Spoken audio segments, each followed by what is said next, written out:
Good evening and welcome to the Planning and Development Subcommittee and Town Council meeting for the Town of Southbridge, July 17, 2023. It is now 7:21 p.m. and I'm calling the meeting to order. Roll call. Councilor Adams. Present. Councilor Rivas. Present. Citizen Member Bernadone.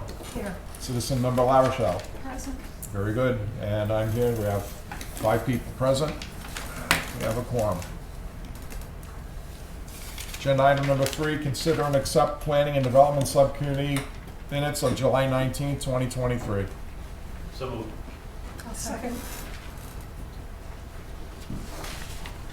We have a motion and a second. Any changes, deletions, subtractions, additions, or anything to the minutes? July 19th or July 20th? Well, Well, that's June. we'd have to look at the we'd have to look at the calendar. July 17th. What's the difference? Okay, let's go back. It was July 19th. It was July 19th.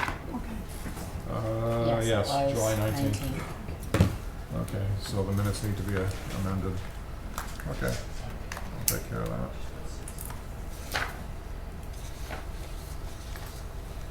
Almost.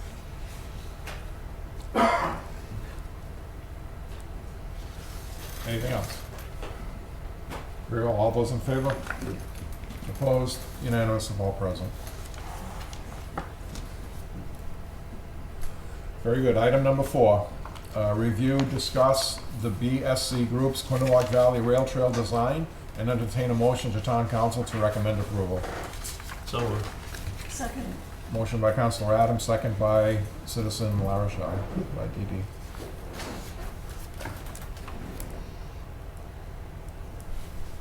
Okay. So just to give a little background, as a formality of the executing the lease with Mass DOT Rail Division, they require a formal vote from the authority approving the lease, approving the design, and we just received the design in the last month. This does not veer in any way, shape, or form from the May 8th presentation that outlined the design. It was just, this is actually the formal design plan set.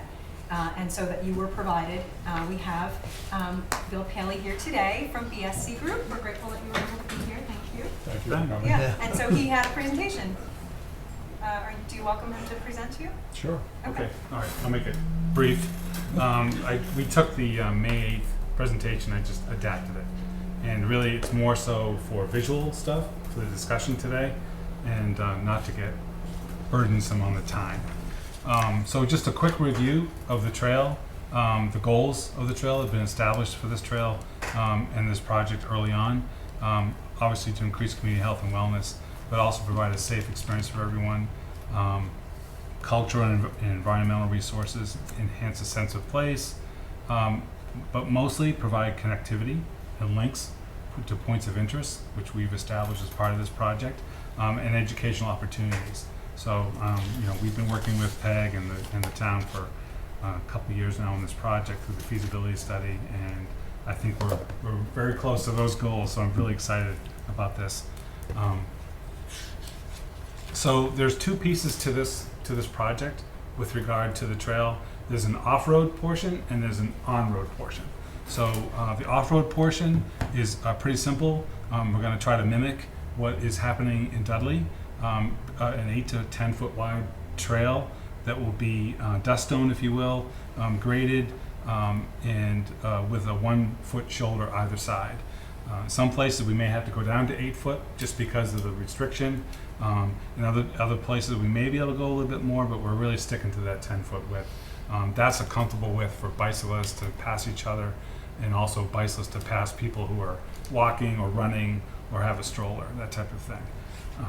So that's the overall goal of this project, is to establish that typical section. This visual here is, there's 3 types of situations with the off-road. One is that the image on your left is kind of, the trail itself is normal crown for the most part, but there's some places where there's a cut section, so we're going to have to work the slopes on the upper slope, and then on the right slope we may have to repair some of that work, loam and seed it, but the goal really is to kind of stay up on that track bed and not go too far off the range. And then in some places, we're gonna, on that upper right, we're gonna need to install some sort of railing or a fence.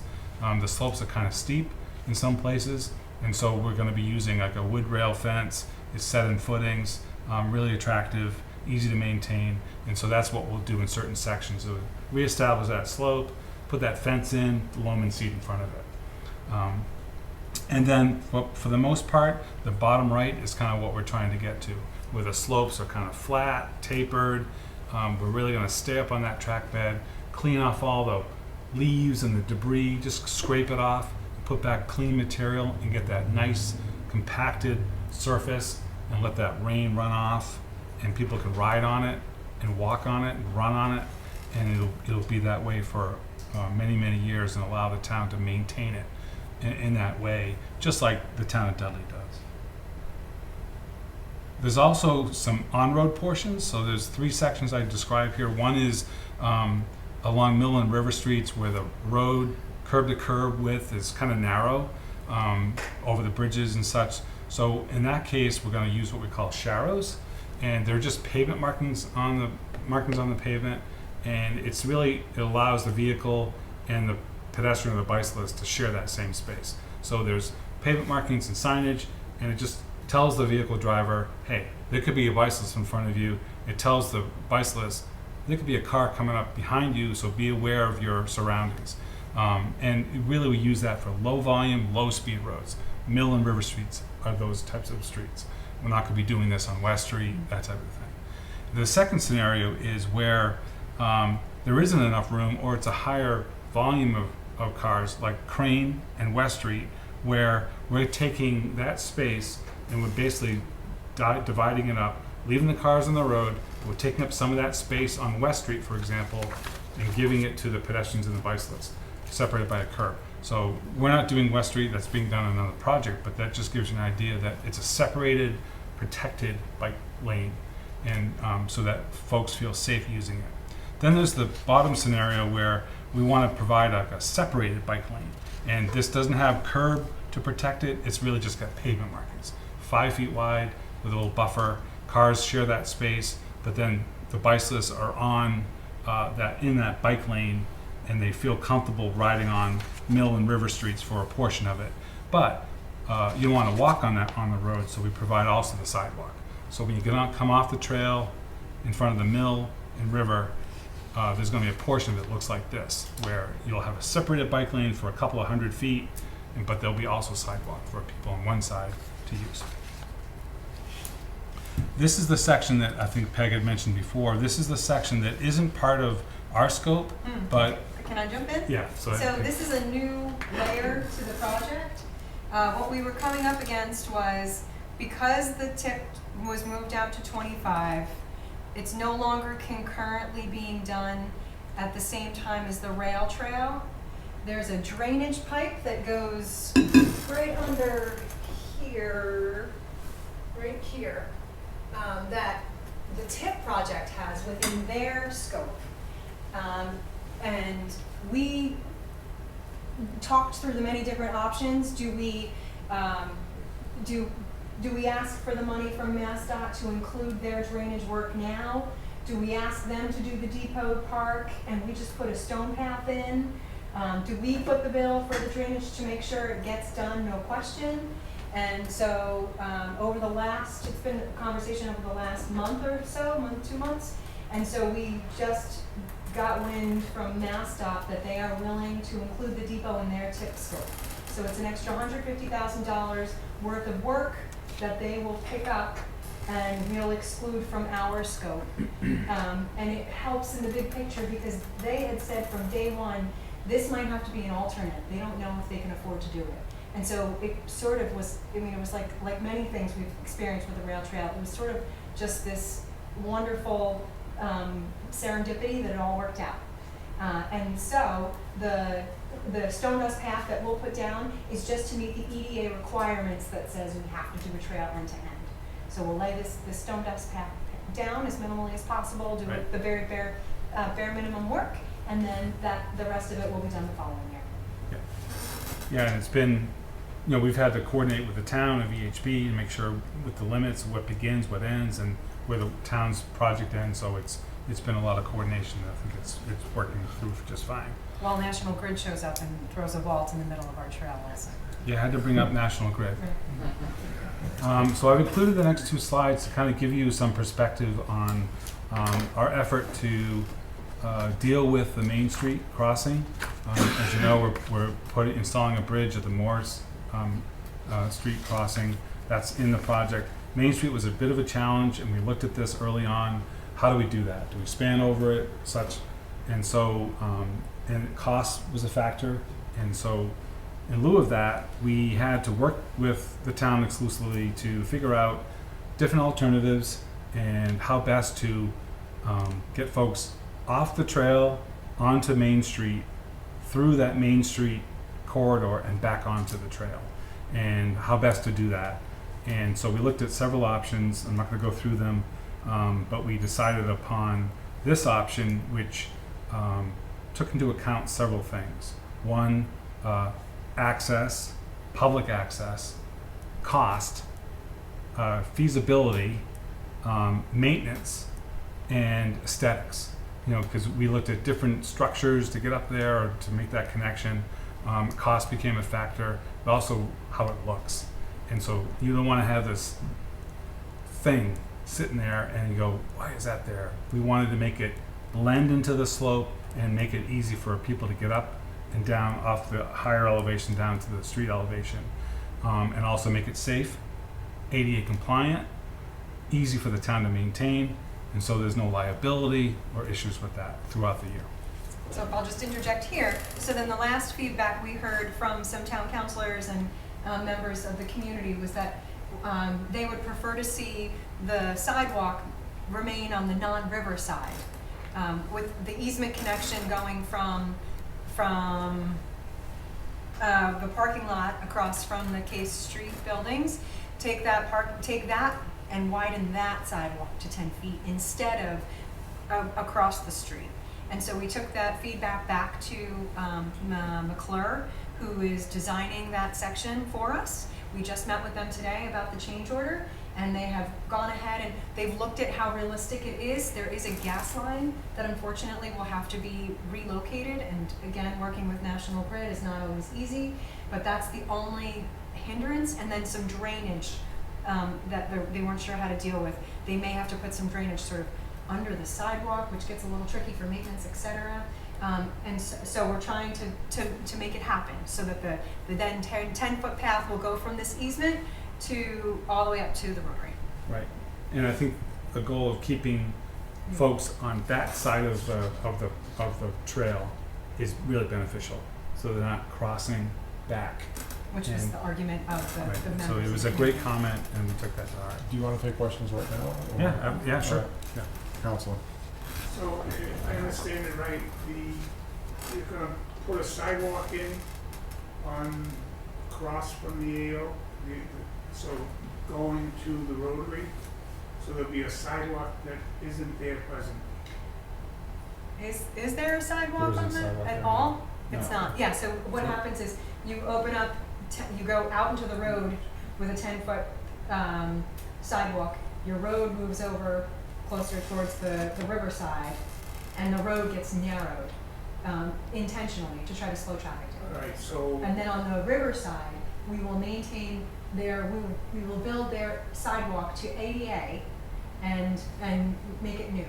So they won't, it's not as if they won't have a sidewalk. is that a separate project from It is, the rail trail? it is, it's we won a Mass Works grant All to do right, so this. the temporary easement is gonna come through the parking lot, across the street, and be on Riverside. Or No. when that trail opens, It's all staying on this side. So Okay. what BSC group said was, that's the town project, you do with it whatever you think is appropriate as a town. So we said, okay, let's find out if we can do it. McClure said, yeah, it looks like we can pull this off, hopefully. And so we're in the middle of doing a change order that will come to the town for them to design that portion of the East Main Street using Mass Works funds. just a question of, I know they went into great detail with the easement from Chip Miller.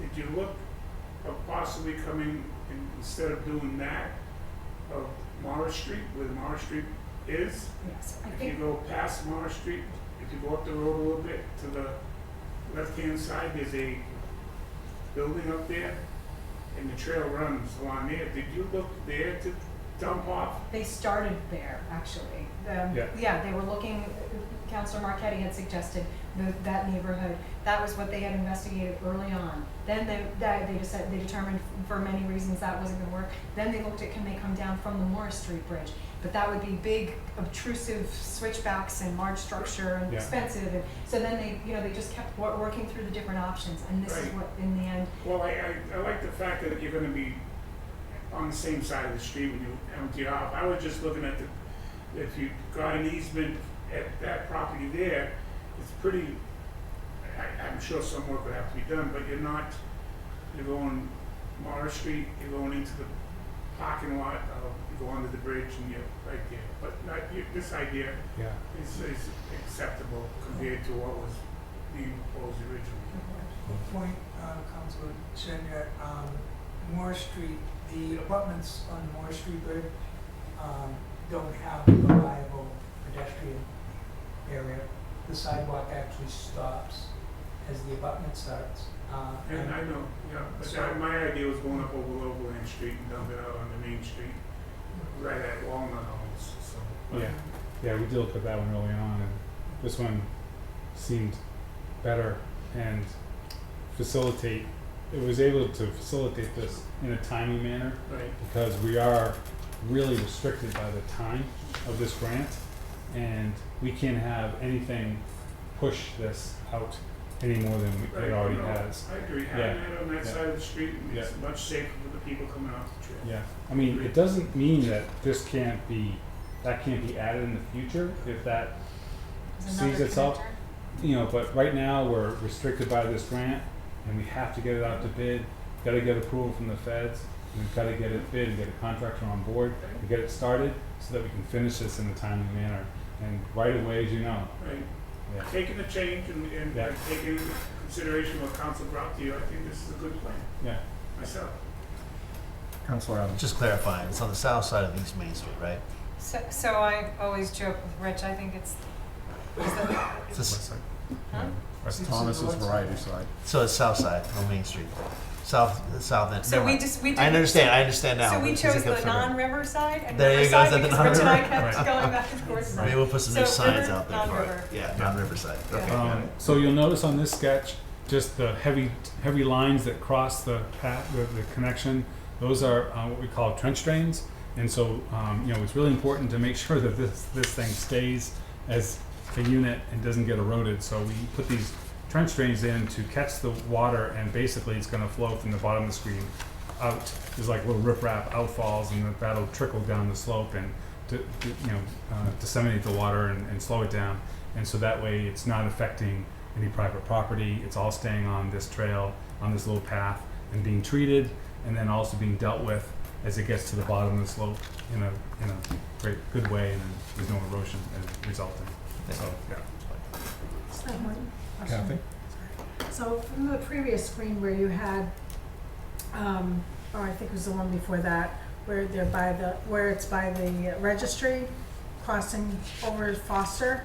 The deep Yeah, end. over there. So it's crossing Foster. Where does the trail lead from there? Where it goes behind there's National Grid easements back there that kind of goes behind, Those buildings by on Main Woodwell Street? Court but like sort of you're behind the library property, Oh. and Right. you go behind the Verizon building, right? So you'll come in back there. Right. And that's actually, it is an incredibly blighted area that will, one of the best parts about all of this is it's gonna be an instant cleanup of a large swath of the downtown. Right. Yep. My other question, why couldn't they go down, if you're crossing Foster, why couldn't you go down the street where the Italian club is and cross over, and then just have the trail continue in front of the AO? It would be safer than the whole Morris Street congestion in the Rotary. That's a good suggestion. I think one of the things was staying on the rail bed for as much of the trail Yeah. as possible. Right. And the Yeah. the ideal is that we raise the money for the Main Street Bridge, not long down the line, so that you'll be able to stay on Right. from, yeah, you'll go over we're building the Morris Street Bridge, you'll see, and then eventually we want to build that Main Street Bridge, so you could just stay right on, yeah, Right. and it'll be a direct shot to that Right. rail bed on the other side. Okay. Kind of a short-term solution Right, with, right. with Yeah. this connection. It's going to turn into a long-term solution, which Okay. one of the goals is to extenuate or make a really great, enjoyable experience. It sounds weird, but you really want people to, oh, I gotta get off. You want them to do that. You want them to stay on that trail and enjoy the trail and take advantage of public property, you know? Okay, so the Morris Street Bridge. So this is what it looks like today. We looked at this, and I think we looked at different options for this. Long story short, decided to keep the abutments where they are, leave the structure, the superstructure where it is, not touch it. It's got still has the tracks or the ties still across. Really kind of romantic to me. I mean, it's historic, and so we decided to leave it. And then so we're going to build a bridge to span over it. Well, and practically speaking, it's expensive to remove It a is. bridge. It so is. for good stewards of the public dollar, we're Right. trying to do this as So affordable as possible. right, Yeah. and it could be painful for others. You know what I mean? I mean, it's historic. It's been there for a long Yes. time. So we decided let's just go over it and leave it. And if it ever falls, they're going to dismantle it in the And- future. You can do And that. we had that conversation last December We did. about does the town have any interest in taking these abutments down, and we heard no interest. That's right. So we listened to the public. It's not going to fall down. I just was Right. saying that if it If get you hit wanted or to, this would be the damaged, time yeah. to take it Wasn't down. trying Yeah. to insinuate anything. Just a quick question, what are they doing now at the bridge over there? There is some work being done? On the What are they existing doing bridge? over there? Oh, That was you probably saw the boring rig. Yes. Right. Right. So part of this was my update was we went after two two applications permits through DOT. So Mass DOT MBTA owns the land, and we had to get a temporary permit to access the land to drill two borings, one on either side of the Moore Street. So I had to get up there from the back on one side and then clamber down from 131 to drill the other one. So the borings are to go down to bedrock so that we designers have the information, the data, soil data, to design the abutments. So the existing abutments are here, they stay. The new ones are going to be 20 feet either side of that. So we have to know what kind of material we have, build the abutments, and then that's what the bridge is going to sit on. Oh, I see. And it was just span over. So it's going to be slightly above it. So you'll see the bridge, it almost look like it's one. You'll think it's the base of the new bridge. So it'll look something like this. The town decided they liked this style. It's a single span. It's got a concrete deck. It's got it's steel through truss, and it's powder coated. I don't know what color, they haven't decided yet. And it's a pretty standard type of structure, and it could handle I think up to 10,000 pounds, which would be like a small ATV. If someone had to get over it with a rescue vehicle, they could do that. It'll handle any pedestrians and anyone who needs to cross that bridge. Okay. Councilman McHale. Thank you, Mr. Chairman, through you. I drive on that street, and in the wintertime, it's a very dangerous spot there, because the water comes down off of that bridge, freezes on the Moore Street at the bottom. So you come through there, and sometimes there's a tendency to slide right through. There's also no walking area there on Moore Street, so it's a tight situation. It's tight for two cars even, so I don't know how you're going to address that, but that is a concern of mine. Yeah, so it's a good thing that you said that, because the new bridge is going to be wider. It'll be an umbrella. It'll cover the existing bridge, and it's going to be a concrete deck. It won't be a wood deck where water will go through. So anything that hits that deck, snow, rain, is going to be directed, because it's got a little curve to it. It's going to hit the center of the bridge and flow that way and flow that way. It's not going to flow over the bridge. Whatever comes off the new bridge might drip onto the roadway, but most of it's going to stay on that deck and go that way or this way, and not bleed through onto the existing like it does now. Because right now it's ties that are open, so the water. You're right. It's a good point that it just sits there, and then a slush of snow falls, and it's frozen that night, it can be really dangerous. So that's gonna help keep the rain and snow from, it'll stay on the new bridge, but it'll melt that way. Does that, if that makes sense? So he's, Yeah. Oh, this is the optimist. Councilor I Rivers. drive it a lot. Maybe you should give up your license, I drive it too. Councilor Rivers. It's like, I just have a question about the material on the bridge, so like when people are, is that also like ADA compliant, like material where people are gonna? Yeah, so the, if you look at the typical section there, there's a safety rail. So you've got a safety rail and a tow plate. So if someone's on it with a bike, their pedal might hit the safety rail, so they're not going to get hooked on something. If you're in a wheelchair, you could grab that rail if you need to and hold yourself still, although it's going to be flat as a pancake. But then there's that rub rail, the top rub rail, so that prevents somebody from getting caught with a handlebar. And then as far as the surface itself, the surface itself is a textured concrete, so it won't be smooth. It'll be like bumpy. Okay. So you'll be able to ride over it with a bike, a wheelchair, walk on it. It'll be ADA compliant all the way through. And this is a mimic of the Main Street Bridge design, so they'll be matching. Just longer. When we come up with $1 million. So, Yes, 1.8. Councilor Adams. thank you, Mr. Chair. Now I've seen bridges like this, and they do bounce. But I'm assuming this one be shorter, it won't have that bounce to it. But Main Street, obviously, it's got to have some columns all the way through. You'd be surprised. So I mean, if you look at this structure here, the depth of the structure is key to the bounce. So this one is probably not going to bounce at all because it's so short. Yeah. But you're right. It's going to be a 220-foot span likely for the Main Street Bridge, but it's going to be a lot deeper than this one is. Okay. So it could be 15 feet deep. And so the deeper the structure, the less the bounce, so you don't have that flex. So it won't, you might feel a little bit, but not what you would think, because it's going to be a beefier structure because it's got a longer span. Very well, thank you. is it kind of the same design that they have on the Calcutt Bridge, on the trail in Sturbridge? It's similar. Calcutta is I think it's two pieces that get bolted together, and it's a nice bridge. This one's gonna be a lot nicer. I don't know how to say that in the most respectful way. I go over it all the time. Yeah, I mean, it's a great bridge. It is, we bike it, and Yeah. it's Yeah, what's nice about this one is you're gonna be able to see over the rail and look. It's gonna be 42 inches. You'll be able to see Calcutta bridges. Yeah, I get bummed out because it's really cool to watch what's going on.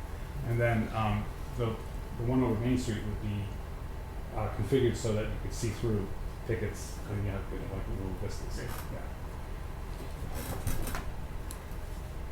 I don't love bridges. Not at all. All right, so just these last two slides, boring slides, but necessary. I wanted to give just an update to the committee that, and we've been saying this all along, like broken record. We're aware that this is a rail trail. It's got potentially contaminated soils, but we're taking the approach of DEP Mass DEP has its guidelines, and basically they allow us as engineers and contractors in towns and cities to deal with those contaminated soils up to a certain point. So what we want to do is, as I said, the stretch from Dudley to River and Crane is to basically kind of imagine scraping the top and just pulling off all the leaves and the sticks and the bugs and all that kind of stuff, and then cleaning that off, and then placing, and whatever that material is gets disposed of as best we can. If it's just all leaves and stuff, that can be kind of disposed at a landfill. But we don't think we need to go any deeper and just excavate like in the typical rail trails. So we're going to try to leave that material there, let sleeping dogs lie, and then bring in new fine material, place it, shape it, roll it, compact it, make it tight so it can be used. So anytime on this project, we're going to have means and methods. We're going to have contingencies, pay items, strong language so the contractor knows what they're responsible for. And then we'll also have contingencies so that if we encounter contaminated soil that we can't keep on site, we deal with it.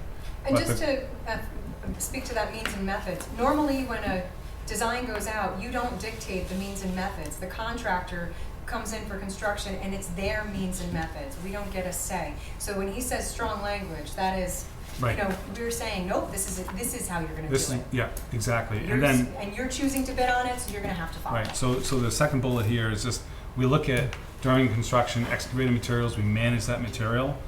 This is where we have to put our foot down and tell the contractor, nope, you're gonna do A, B, and C. We're gonna pay you for A, B, and C, but this is how you're gonna do it. You're gonna be responsible for it. We have to go through all those. And then also notifying, all the environmental agencies will be aware of this project. It's federally funded. But then also look at groundwater. So when you have to, putting in a drainage structure and we see something doesn't look right, whatever water is getting pumped out of that hole has to be treated. So these are all provisions that we don't anticipate, but we prepare for it. And then the other thing I want to mention was we use pay items. I say pay items. So we have pay items in the contract. Excavation, different types of soils. It's not just willy-nilly. It's specific soils that we think you might have to excavate, and we plan for that. If it's not used, it's not used. It goes back to the project. We use it for something else. But we take these contingencies seriously so that we can deal with them in a very professional manner. And then we make it clear to the contractor, you will do this, and we will make you do this. And if you screw up, you're going to pay for it. And then finally, the other thing is on-site inspection is really critical. So whether the town hires BSC or somebody else, or they do it themselves, someone's going to be out there observing everything, and then they'll have the spec, they'll have the plans, they've got DEP in their back pocket, and we've got all these other guidelines and rules, and we're going to hold the contractor accountable. And these projects get out of hand really quickly. So I've designed dozens of them, and the language is really critical to make sure that you hold them accountable. So Councilor Senya. You go and follow the bid. Yes. What happens to the track in the railroad ties? Was that part of the pay items that's worth money? Yes. Who collects that? Right. You Right. guys? Yeah, we've talked about We've that. talked about this at length because we heard from a few people, hey, make sure you get your money's worth out of those. And so we did a little bit of a cost analysis and determined that it's not worth it for us to have to remove them or for us to have to keep them, store them, get rid of them. It's something that would be much easier if it's managed in the bid as something they can have.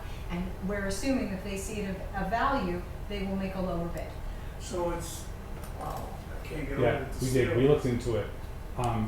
And the scrapping of the trip, the bed, the rails. the effort required by this town, you'd have to have the contractor remove the rails, all the parts, the bolts, everything, stockpile them somewhere. Then the town has to then deal with it. And it just wasn't worth it. Well, The amount of money that's being funded for this project. And the cost there was, when you say that they're gonna have to store it for us, so they would end up increasing their bid because they were gonna have to charge us to deal with it versus now they don't have to deal with it for us, so we're assuming it's gonna hopefully drive the Yeah, bid it's down. kind of like, we did a cost benefit analysis. It just wasn't, we looked at it both ways and we left it to the town. The town said, I'm not really sure we want to go through that effort. And also it's a timing thing too. And it take more time to deal with it. Would consideration be put in the bid that there's value to those rails? Yes. Yep. And that you would expect the bid to reflect that value? That's exactly. If it's the right contractor, yes. They'll say, hey, I'm going to make money off of this, but I also have to pull up all the ties. So they're pulling up all these ties and we have a pay item to deal with They're those gonna ties. pull it up anyways. Yeah, they're going to So- pull all that stuff up as they pull up the Right, rails. so I don't want them to pull it up and reap the benefit. I want us to be able to reap part of that benefit with it. And you will with lower prices. That's theoretical. Okay? Proof will be in the You know what code. happens when you assume? I know. But we did look at this, and but I think it's the right decision. It was a hard decision because Yeah. we felt the same way. We wanted to There's be able, miles of it. we wanted to be Yeah. able to. There is. There's 2 miles of it, 5 miles of it. And so the other gentleman who's working with us, Callan Lewis, did this sort of examination of how much would the value be for them to haul it? And that was probably more than we potentially were gonna get for the amount of scrap. So I'll give you an example. So we helped the town of Sturbridge with the Grand Trunk Trail. We didn't design it, but we helped them manage the construction. And we got a local contractor won that project, and they put their best numbers on that project and saved the town and the government, I guess, a lot of money. So by bidding this in October or November and giving them a little carrot with you own the rail, but you own the track, or the tracks and the ties. We're hoping that you get 6 or 7 bidders, and 2 of them are going to really sharpen the pencils. And that money that you would have saved or gained from salvaging the track, it won't matter because their cost is going to be lower, and then we're going to use that extra money to do something else with the trail. There's some of the bid alternates that we've identified. And it keeps it all within the project. So say we then got revenue for the scrap, that would probably go to the town. It wouldn't General necessarily, fund. right, it wouldn't necessarily, you could dedicate it back to the project, but for simplicity's sake, this then keeps all of the budget within the rail trail also. Right, and that's a really good point, Ted, because any money that the town gets from the salvage value could not go back to the project directly. It would have to go to a general fund, and then you'd have to, Dedicate it back. yeah, and so who knows where that would end up. But then if we see, Oh, yeah, so then yeah. if we get a lower bid, we then have our alternates ready to go to be able to get the most out of the budget. And the EDA says we cannot increase the scope if we have extra money. So we have to make sure we can package this in a way to take advantage of all the funds there. Okay, Yeah. thank you. And the big seller was, if it really was, that we're losing on, potentially losing on the scrap versus what they would charge us for hauling, it just seemed like we couldn't argue that. Catherine, and then Councilor Instead of, Rivas, then Kevin. For the rail ties and stuff, instead of for scrap, can you sell them? I would buy them. I would buy some, I'm sure there's people in the town that are interested in having a piece of the history. Can you sell it as a fundraiser or an auction or something like that Well, to that's a raise good point, funds? and I'm going to say this. So we could structure it so that the town might have first refusal on certain things, bolts or nails or pieces or a section of it, and then you could, the contractor could say, hey, I'll leave a couple of, if somebody I don't know, anything's possible, because once they sign that contract, that rail belongs to the contractor, and so they can, maybe they can do something creative. Well, if you could do that for the town, that sounds like it would be a service. But I also want to mention too, there are some things that we noticed along the trail that might be interesting to keep as part of the trail. Right. So switches and things like that. There's sidings, and so I think there's room for some creativity here. That we could leave things where they are. They're not in the center of the trail, and then the contractor can work around it, and then maybe in the future the town can make good use of that resource. Okay, Councilor Rivas, then Kevin. So back to the monitoring part. So after you mentioned there'll be constant monitoring when this is happening, how about afterwards? Will there sort of be monitoring to make sure that nothing comes up 5 years, 10 years down the road? So that's DPW maintenance. Yeah. So one of the reasons I wonder, the town may not have, the DPW in the past may not have been a huge fan of this project, is because we're just increasing their responsibilities, unfortunately. But I think during construction, there's going to be very little, in my opinion, based on looking at the design and being part of it, is there's going to be little to no major disturbance of this project. So the path from Main Street up East Main Street, that's going to be some disturbance. But once that's dealt with, it's capped, if you will. It's going to be loamed and seeded, and the trail is going to be here. There'll be fencing, so people won't be walking off into the slope. Along the trail itself, Until Chip Norton goes and builds the parking lot. Right. And then they're Be gonna able to- design it again a little bit. Right, To make yeah. sure it is back aligned. And they've chosen to take on that expense for $4,000. But you notice early on in this presentation, we talked about typical section, trying to keep everything up on the track bed and not getting down by the river or digging up the rail bed where we don't have to. So I think once that's all done and it's loamed and seeded and you get the railing where to keep people from going off that slope and so forth, there's really, I don't expect any recurrence of anything to come because it's doing what it's doing now. You're just basically establish the trail bed and it slopes, and then there's no need.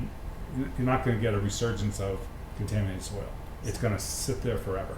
Which is what we want. In some towns, they establish friends of groups for their trails, and they can do maintenance and fundraising and be the eyes on the trail in the future. So that's how it's handled in some places. We also have a wonderful trails committee, right? We need additional members, but yes, we're here. And they have waivers that they can sign to be able to do trail maintenance.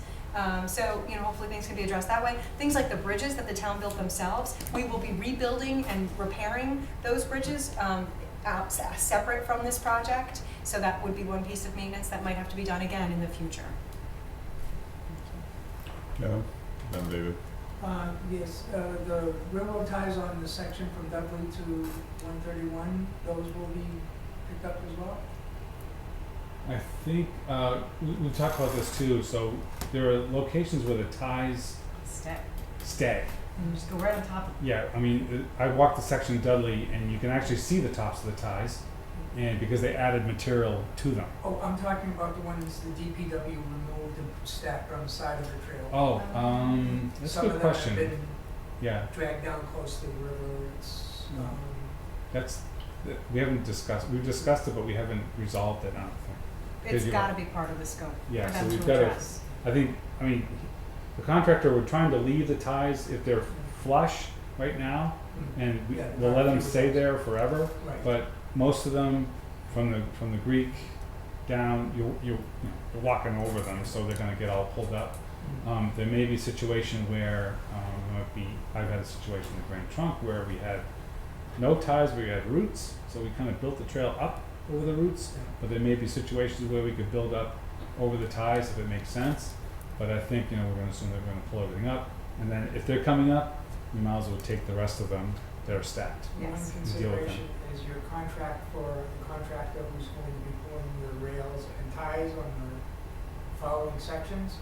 If you could possibly, because they're going to have to process those ties, take them off-site and dispose of them. If they could possibly add the stockpile ones. Right. I think that's the goal. Is they'll just walk down with a machine and grab those and dispose of them along with the other ties. If it doesn't come to fruition, I'm really looking forward to the fact that, once this trail is in 5 or 10 years down the road, how it's going to grow with continued efforts of the town and, like you said, the citizens. Once they start to fall in love and enjoy, you're going to see further investment in making the trail expand in different aspects. The Economic Development Administration will look forward to seeing that, yes. So what they expect when they give us this money is that this will just be a multiplier effect for economic development in the town, and that there will be some businesses and housing projects and things that start to look at proximity to the rail trail, and investment will just continue. Yes, and we will have to actually do reporting back to the EDA about those numbers. So I think Councilor Rivas brought up a good point. It's kind of off the subject right now, but I mean, as we build these things within the town, all these projects that we're having, we have to maintain them because sometimes we have a habit of building something and then we don't maintain it and then it just dies. It has to be redone a little earlier than it was supposed to.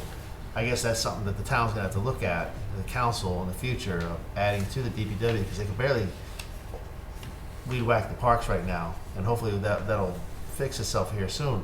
But this rail trail comes in here, there has to be somebody that goes down there and drives it, or rides it, or whatever it may be, just to make sure it's good. It's just another thing, but I think in the end, council has to start looking at how big do you want a DPW to be, and that, to maintain all these great projects that are happening. So that, I just want to throw that in. I don't need anything else on that. If I may, there was a shared streets grant that we pursued.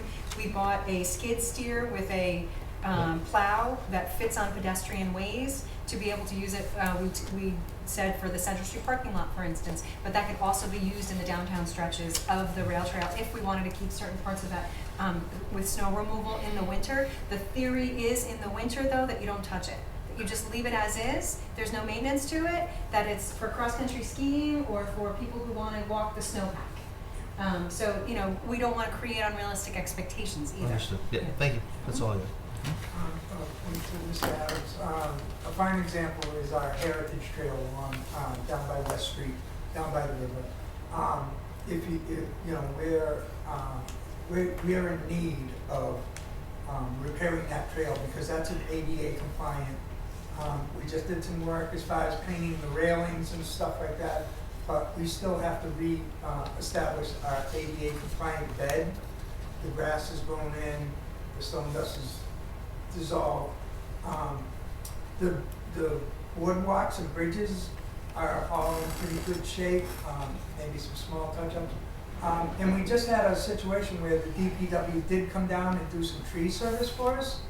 But basically, we do the best we can to try to keep it within the trail committee. We're well aware that we enjoy our trails, but we know the taxpayers, if this trail project was $5 million project paid by the taxpayers, it wouldn't be happening. So we're well aware that we rarely go to the town or DPW to try to get any work done because we know it's tax dollars. So we try to raise and volunteers to accomplish the work. The work to bring Heritage back up to ADA compliant, you have to understand, I've been using that trail for 20, 30 years. I think it went in the 90s. So if we're 30 years into it and we need to do maybe some improvement, I think cost-wise we're not spending a huge amount of funds to upgrade and maintain our present trails. Okay. And this one here was specifically designed with low maintenance and Although I would argue, so I had asked for paving all through it because it was the least maintenance and it caps the environmental issues, leaves the dirty dirt in place, and I was outvoted by everybody. It sounds like it's the town's consensus that they really want the stone dust paths for aesthetics and the country feel, and so it was decided that stone dust paths were going to be put in, most of the path except for in downtown, and so will there be maintenance that's related to stone dust? Yes, but not as much as you think. So, I mean, my parents have a driveway in Vermont that's stone dust, and it's 20 years old, and it still looks great. The weeds growing up through it, but it still works great. This will be very similar. You may have to grade certain portions of it, but I've walked this entire trail, this rail bed, and there's only a couple of locations where there's a drainage issue, and that's where that path is going to be created. We're going to fix that drainage issue. Because it's coming from the upper slope across the trail and washing it out. So once that's addressed with drainage structures, I don't see any other location along the rail bed where it could get washed out or damaged. It's really going to act like a paved road, you know, once it's graded. Okay. Thank you. George, and then I'd like to Also, I continue. was 100% correct about worrying about the maintenance. I was on the recreation committee when they built West Street, and Sandy Ackley was a big push with it, and it was all built ADA compliant. First, maybe 3 or 4 years, it was well maintained by the DPW, and then eventually it went away. DPW didn't go down it. It's in terrible shape, to be honest with you. I just recently went over there with my bike, and there's water drainage that it's gone. All the ramps where the bridges are, the picnic tables and those kind of things. Some of them are that deep that the stone dust is gone, like Mr. Buxton said. that's the biggest fear I have with this whole rail trail happening, is that I would hope that the council in this town takes consideration of the maintenance of this on a regular basis. You know, it's a shame if they don't. West Street, it's not what it was back in the day, you know. The garden club used to go there, plant flowers. DBW used to go there and we'd whack the flowers out. So, I mean, it was all, it was all That was it. at one day. That was initially supposed to be part of the scope. We tried to get it through the Heritage Trail right up to the Westville Dam, but immediately knew that we didn't have enough money. Right. If you recall, when we first came to the town council, it was a $5 million project. And so we unfortunately had to start scaling back, so the Heritage Trail couldn't be included. Right. And that will be part of the open space and recreation plan prioritization, to look at, you know, when. Because the access it from West Street to go to the That's right. Grand Trunk Trail there to Westville, it's difficult. You have to go in by the, you can't ride your bike all the way down there, but you can take your bike in through the maintenance shack up on the top, and when you get to the school, to ride your bike through the 80-acre line, you can't do it. It's difficult. You gotta walk it. You gotta walk it, and if your bike is too long, you're in trouble. So, hopefully in the future you can address those. Okay, Bill, Thank please you. continue.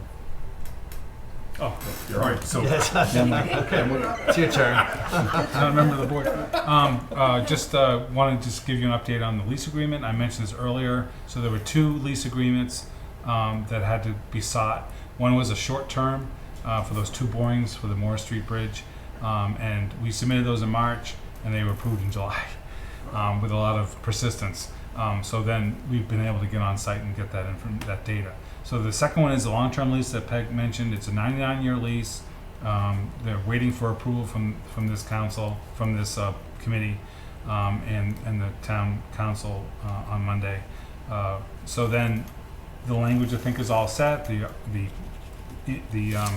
graphics are all set, and attachments and so forth. And we've submitted all the information in April, and then shortly. It wasn't completed in April. We needed the final design and, Right. and pieces to come together for them to actually execute it. And they've warned us that they're going to take a little while. Can I just interject? You say it's 2015 or 2023? Oh, 2023. Oh. All right, just making sure. Sorry, I got big thumbs today. So yeah, 2023. All right, just making sure if that was a Right. presentation. Although I that did try to start the entering into the lease agreement a year and a half ago. And so I gave on my memo a little teaser about what's to come. You know, there is a chance that if we don't have that lease agreement executed in hand, the EDA will tell us you're gonna have to ask for an extension or an amendment to push out your bid date, because we can't go forward without that executed lease agreement. They still have one person over there doing all They this, have, right? and Yeah. they lost a member of their team in the fall, and they warned us that they usually don't turn these things around quickly. So, you know, if I have to, I would go to the governor's office to Yeah. try to make it happen. We will. Finally, just an update on the cost estimate, which hasn't changed. So we're about 3.8 million for the project. That's all those individual items of work. We're factoring in a contingency in there for things that we might not expect. And then, so we've got a total of about 4.1 million. Schedule, I think, yeah, this is, now we're finishing up the design this month. Bidding will happen next month, and with the goal of opening, this says fall, winter, but I think it's probably safe to say that the goal is to try to get something started this year. They wanted So- us to be started by the end of October, Right. and in our most recent conversation with them, they had said, you need all of your documents re-signed by the new town manager. You need to submit to us the executed lease agreement, and if you don't have your executed lease agreement, then you're gonna have to wait. So I'd asked them, are they open to us being able to push out the start date and the performance end date? And so they've clarified that they would be open to it. Obviously, they wanna see this get done. Right, but we're gonna push as hard as we can to try to get Yes. something started this year. Yes. And then with another warm winter, we could continue through December, January, and then take a couple weeks off in February and pick it up again in March. Very good. That's all I got. That's all you got? Yeah, thank you. Okay. Thank you. Thank you. Thank you so much, Phil. All right. Wonderful presentation, great questions, great questions. Obviously, a lot of interest on the part of the public and on the council. It sounds like it's a very doable project, and I'm really excited that it's finally coming to pass. Any further discussion? Very well, all those in favor? Moving it forward? Very good. Anyone opposed? 6-0. Thank you. We'll see you on Monday. Thank you for being All there. right, thank you. Thank you, Yeah. appreciate it, thanks for all the hard work. Very good. Agenda item number 5. Review or discuss and approve the annual renewal for Zen City Civil Space 1-year contract for $4,800, providing a project-based website. Entertain a motion to town council to recommend approval. So move. A second. Very good. So I thought this was an invoice that I don't have to bring to you, the money's approved through my budget process. I'd already explained to the council during budget that this is what I was budgeting it for. And when I got this quote, the last year we had our billing through Civic Plus, our website. This is so the contract, the invoice came through Civic Plus. This year we had the option to go directly through these, they're called FKA Icon, Zen City, I've got like 3 different names. They could contract with us directly and it would be cheaper. When I got the quote to accept it, I verified that yes, we could opt out after a year. I just have to give them 3 months notice. And it's a cheaper price than what we get through Civic Plus, all as well. Except when I went to submit it to Munis, I realized this is not just an invoice. This is an agreement. This needs to come to the town council. And so we pushed it, paying the bill. They haven't disrupted our service or anything, but I pushed it out until I could bring it to the council for approval. Very good. Councilor Adams. Just a quick question, it's already approved through the budget system, we're just approving the contract itself, but, and Councilor Marquetti brought it up earlier about these effective date of June 30th to 2023, so. They haven't disrupted our service. We've been getting, so in theory, they could have shut us off on June 30, when we didn't pay our bill, but they've kept us going, and so we've had a year of service. We will have a year of service that we're paying for. And then a question here is, maybe you answered this already, was this looked like it was signed off on June 8th. Right, because I thought it was just gonna be one of The the regular, that invoices. you could just send a check to them and And I call it was, a day. right, I was gonna submit it with the first warrant Right. of the new fiscal year, and then when I went to do it, I talked to Katie and said, you know, this is not just an invoice, this is a service agreement, this needs to go to town council. I will take the heat from Zen City if they give us grief. Okay, thank you, that's all I have. Very good. Councilor Marquetti. Thank you, Mr. Chairman, for you. I'm just curious why we would need this. I mean, I went online, I took a look at what Zen City is, and correct me if I'm wrong, it looked like some kind of a service where you would poll residents, you would go directly to residents, ask them for their input. And so is that what this is, some kind of a service for that? It has all sorts of services, and so we can use it very robustly like that. I haven't used much in the survey world for it yet. It's more of a storyboard for my projects. And so what we do, I initially got it through my CDBG funds to be able to increase my public engagement, because one of the things that the state and the federal government keep saying about our money is get your citizens involved, and we all know how hard that is to do. And so I thought, here's another tool that we can use to try to get people more interested in what we're doing and bring them in to bring in comments 2 years before a project starts, so that when it starts, we don't start to hear comments about why did we do it this way or that way, right? So this was initially the goal, but when I was using it for way more than CDBG. I'm now using it for the rail trail. I was using it for the Capillo Park project. We have a couple projects. It can be used by any of our staff, and so I'd like to teach everybody in town how to be able to use it if they would like.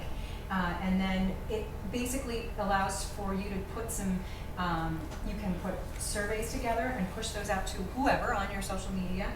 It allows you to put in project details that I can't do on my website. It just would never look or feel the same. And so I guess I would ask for the town councilors who have pushed it out for me for projects, whether it was a positive experience or not, whether we're feeling like it is worth the money. I think it's well worth the money. So, when I look at public input, I think of public hearings. That's what you have public hearings for. You set it up, public wants to come in and talk about something, you come in. If the public wants any questions from you, then they would go through the council. So that's why I'm wondering why we would need this type of software, because that's what the council's for. Council is the conduit to the residents. You want the residents' input, you have a public hearing. I've gotten, unfortunately, my highest number of public hearing attendance, I think, was 9, and I was so proud of myself. And I think it was stacked with counselors. And so, unfortunately, I don't reach the public, ever. I feel like I've hung signs in neighborhoods, I've done bilingual, I've tried in many different ways, and I've promised myself I'm not gonna give up, but it's a new day. I know for myself in my own town, when I'm mailed things about public hearings, I don't necessarily carve out the time. If people can find information online that's easier for them to look through and draw interest from, and then they can come to the town hall at their convenience and ask questions, if that's another way for us to gain feedback, by all means, I'm open to any suggestions you have. I would love to see more attendance at public hearings. Okay, I was just wondering what this Zen City was. If you look up Southbridge Civil Space, that's where the website is. Councilor Adams. I agree with Councilor Marquetti, but I will say a lot of people stay at home and become keyboard warriors, and then they do the social media thing sometimes and go off on a tangent.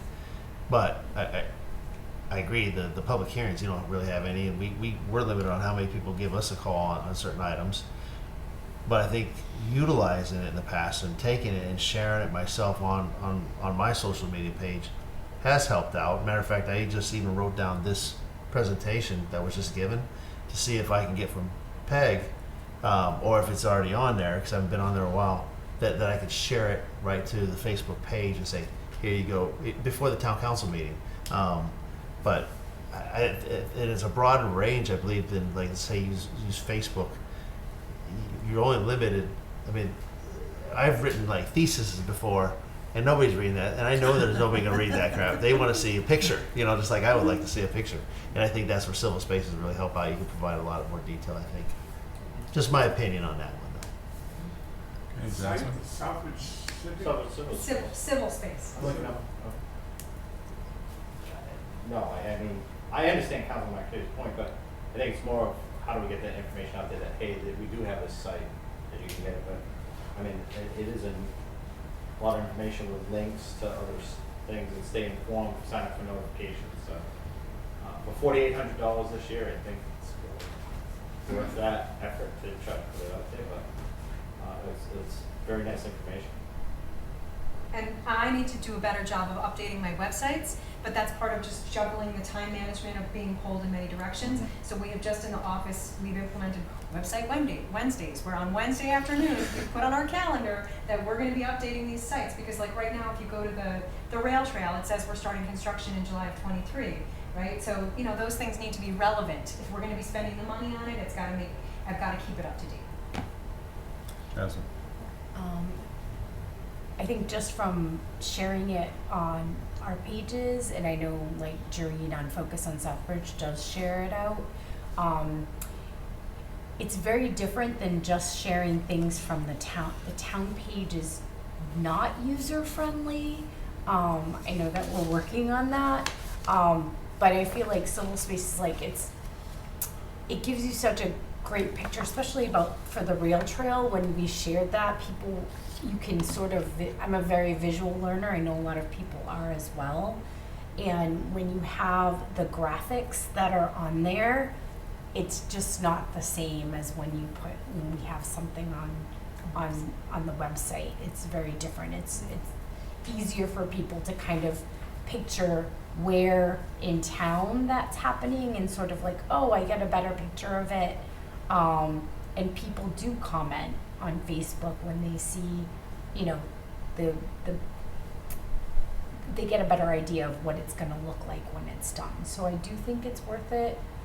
I know public hearings we'd love for people to be participating more, and we do work on that, and I share the same thing. We're out there trying to get people to meetings.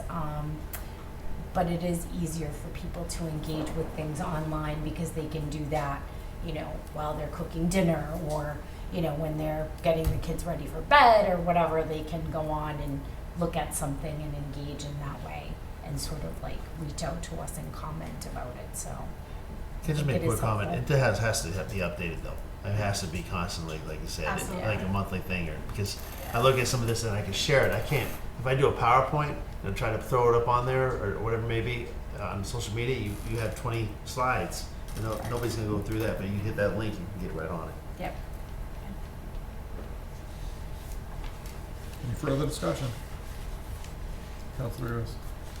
So I just had a question, is the contract like a year, like every year, is that? So it is year, but by procurement, you're not allowed to enter into an annual agreement that's worth more than 3 years. Even if you have a new contract every year, right, you would have to go out, I would still have to go out for quotes for new ones. So by next year, we will have to go out for quotes and make sure that we have a competitive product. In order to maintain procurement, and I will have to do that. I have calendared myself for January to start looking at that, because by March, I need to tell them whether we're gonna stick with them. Thank you. Any further discussion? Very good. All those in favor? Opposed? Unanimous of all present. Thank you. Thank you. It's on the second page. Okay. Item number 6, review, discuss entering into a contract with Pioneer Valley Planning Commission to hire a consultant to temporarily serve as town planner until December 31st, 2023, or the town planner vacancy is filled. Entertain a motion to town council to recommend approval. So moved. Second. Okay. Item number 6. So I hope that the town council will view this as a favorable opportunity for the town to be able to hold steady until we can hire a planner. Eric resigned. I immediately looked into consultants. CMRPC doesn't have any, our local regional planning agency. And so I asked them, am I allowed to shop other regional planning agencies? They said yes. I contacted Pioneer Valley Planning Commission in Springfield and asked if they had a consultant available that could come in and fill for maybe half to 3/4 of a planner. When I got the numbers back, I found out that it would not be that amount of time. I can get them for up to 13 hours at the rate they charge. But I did ask, best case scenario, can we have Ken Comia, who was the first town planner here a few years ago, and he left to go to the Pioneer Valley Planning Commission, so he can do the job. So it's great. He knows everybody on the boards. He knows how our office operates. There's no learning curve. We can bring him right in and hold steady until the new town manager can go ahead and hire. So you sold me on Ken already. No, I gotta tell you, I wish we could have him back, but yeah, absolutely. Good job, thank you. Councilor Marquetti. Thank you, Mr. Chairman, through you. So are we putting the planner position up on the town website to hire someone? We're in a, I have not seen it there. we're in a hiring freeze until the new town manager comes in. Why? Because I couldn't hire someone without a town manager, and we're gonna be in a limbo between town managers. I know, but We'll ask Nora to post it, but he's gonna be starting soon, so. we can ask Nora to at least post it, but we can post it. I'm not sure what kind of response we'll get, but I think, no, we'll put it out, and this is just a temporary solution. By the time we post it, interview, try to get somebody on board, this fills a void that we pay for the consultant, and it's important. But no, I agree with you, Councilor Marquetti. We'll look at what the right fit is for that position, but we also have to look at conservation agents and all that. We need somebody right now, though, because we have a lot of projects that are in the pipeline. Okay. There's a lot of town planner jobs that are posted out there, so it just like every position, it's gonna be a challenge to find the right fit for Southbridge, but we'll actively recruit for that. Councilor Adams. So, this may be off the agenda item just a little bit, but it's still on the agenda. The process of your position or the position within it, because we've gone back and forth, and I've yet to take a look at what, I appreciate Councilor Marquetti sending me the information I asked for on the position itself, whose falls under what and how this is all gonna be planned out for that department downstairs. So with the new town manager rolling in, that's where I think the important part is to make sure that the rank structure or the structure of that department is built correctly to make sure it's successful in the near future and later. Under the guise of the town charter also. Absolutely. Absolutely. That's what I'm saying. That just make sure we're all just not hiring somebody to hire somebody, and then all of a sudden we have an issue. I think this is a good solution for right now. The first obvious appointments at the finance department, assessor, treasurer collector, finance director, and this Ken Cormier is very qualified, knows our town. I think this gives us a good opportunity to at least settle with that and look at the whole structure down in economic development, talk with the council of what they want to see, what the goals are, and move forward. But this would be a good opportunity for us to at least move things along and keep it on track until we can evaluate where we're going in that department. Dee Dee? So they definitely agreed that they would send him for the position? Yeah, I think it states it within the agreement with, did I provide the agreement? Yeah, so on the second paragraph, third to last line, Ken Comey at AICP, so more qualified than our last town planner.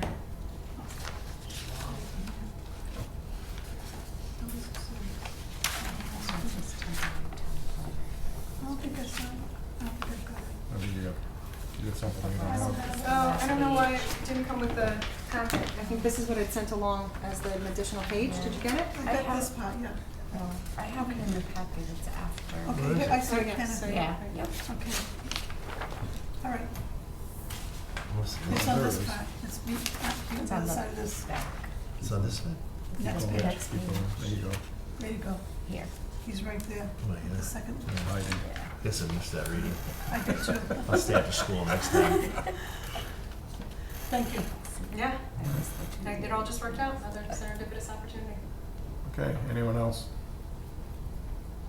All right, we have a motion and a second. All those in favor? Opposed? Unanimous of all present. Thank you.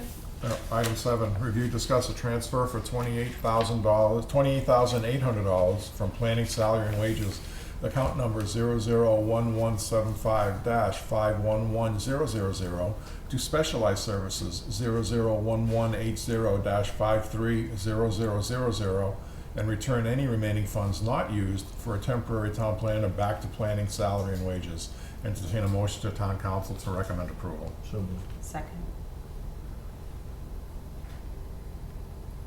Right, I believe just funds what we're looking to pass previously. Okay, Councilor Adams. So you just will need that transfer Monday.